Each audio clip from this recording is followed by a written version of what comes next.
I am Dr. Ranjan Kumar Sharma, Head of the Department of Cardiology, Neil Ratan Sarkar Medical College, Calcutta.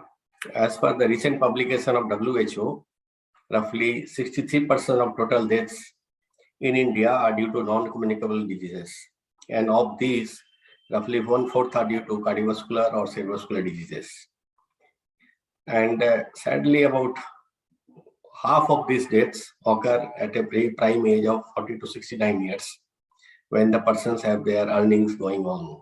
The raised blood pressure remains one of the very important risk factors for cardiovascular deaths. In India, the hypertension remains very poorly controlled, either due to poor awareness, lack of appropriate care in primary care, as well as poor follow-ups. In India, the prevalence of hypertension has gone up substantially. When I was a student, we had a roughly prevalence of 8 to 10% in urban area and roughly 3 to 4% in rural India. But now it is 38% in men and 32% in women all over the India.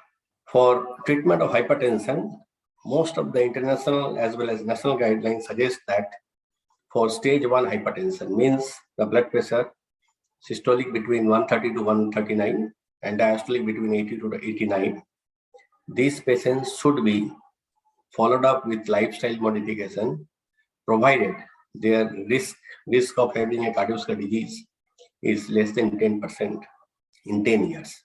So this risk calculation is based on various factors like their age, the family history, the prevalence of diabetes or obesity or dyslipidemia or smoker or not.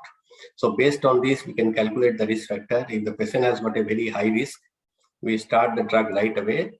Otherwise, if the risk is very low, we start the therapy only after 3 to 6 months if the blood pressure remains very high. And on treatment, we usually used to get the blood pressure to less than around 130 millimeter mercury.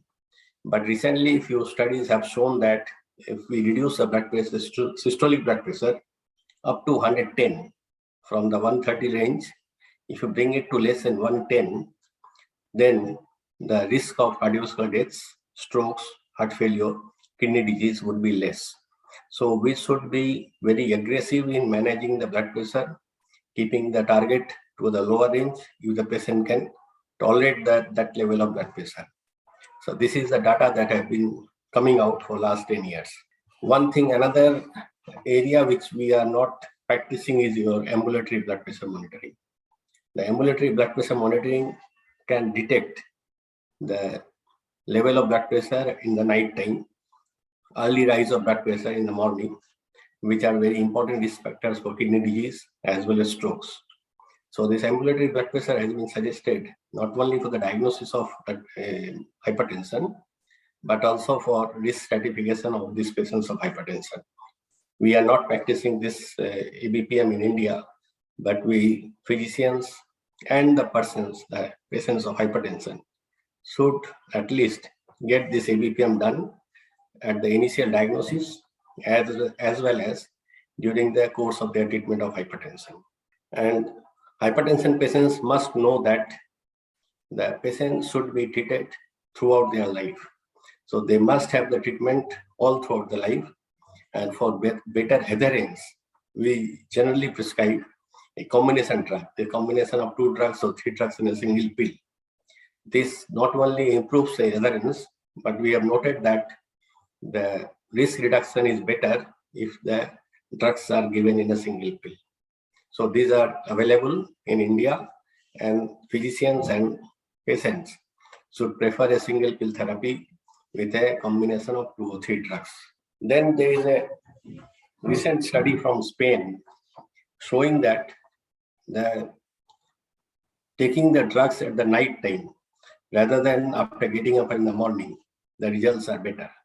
So those patients who are prescribed antihypertensive drugs in the night time rather than in the morning, the risk reduction is better. This has been proven in a Spanish trial. We need a similar study in India. If it is so, then most of the patients in India would be given these drugs at night. Thank you.